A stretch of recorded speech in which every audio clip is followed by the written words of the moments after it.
CAA का protest हुआ था। हाँ, प्रोटेस्ट होगा बराबर। अस्सलाम वालेकुम वरहमतुल्लाह। दोस्तों, उम्मीद है आप सब खैरियत से होंगे। दोस्तों, एक बहुत बड़ी खबर है।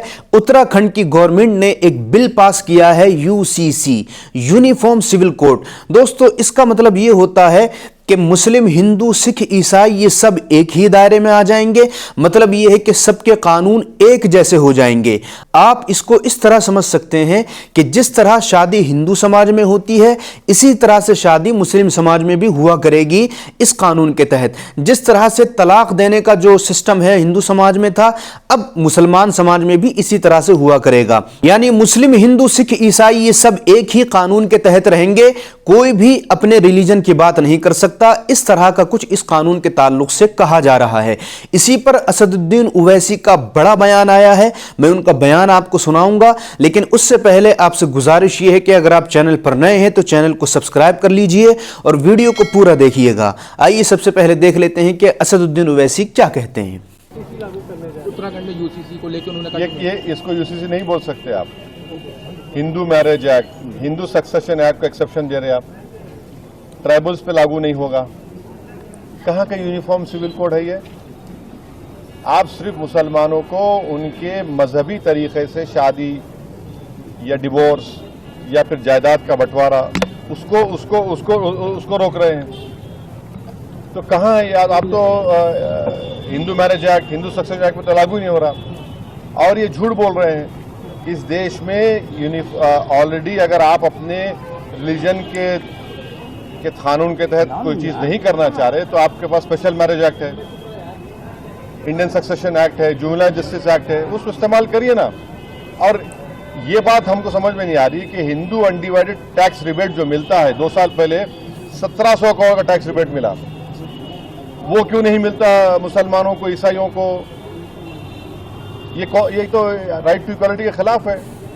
और आप यूनिफॉर्म सिविल कोड की बात करते हैं, मगर कोई अपना मजहब हिंदुइज्म से चेंज करता है तो उसको परमिशन लेना पड़ता। तो कहाँ का यूनिफॉर्म सिविल कोड हुआ ये? सर, कहीं ना कहीं ये जो वक्फ एक्ट है वो सीधे तौर पे मुसलमानों से जुड़ा हुआ है। देश के मुसलमान क्या चाहते हैं? वो ये जो एक्ट है वो लागू होना चाहिए। कौन सा एक्ट?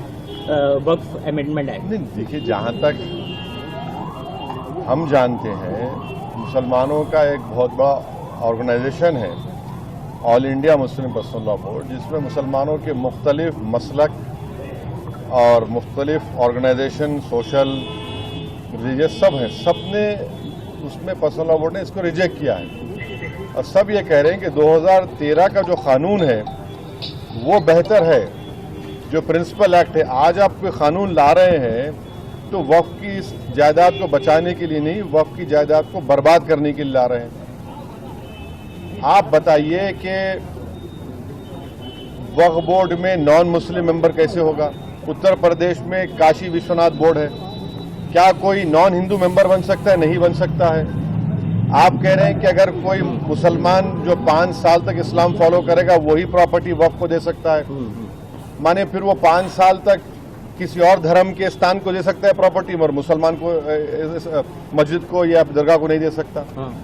तीसरा, आप कह रहे हैं कि कलेक्टर को हम पावर देंगे। कलेक्टर कैसे पावर देगा? वो तो प्रिंसिपल्स ऑफ नेचुरल जस्टिस के खिलाफ है। कलेक्टर तो गवर्नमेंट का अपॉइंटी होता है।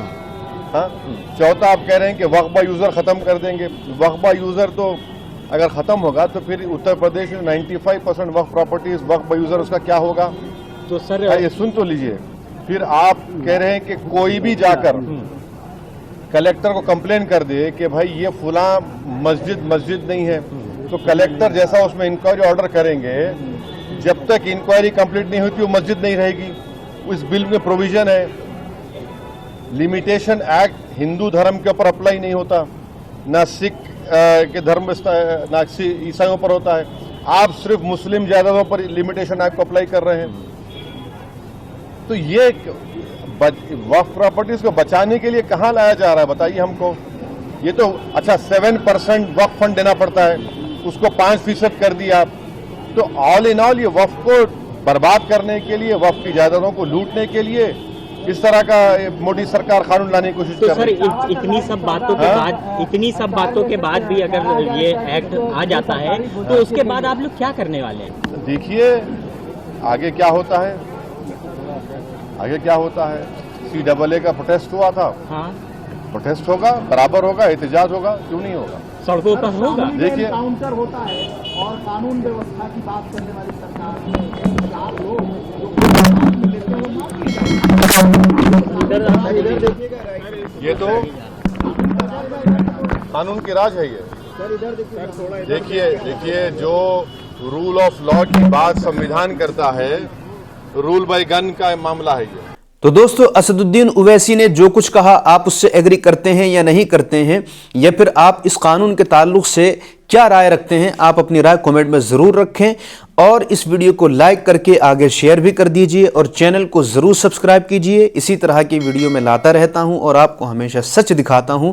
फिर मिलते हैं एक नई वीडियो में। अस्सलाम वालेकुम।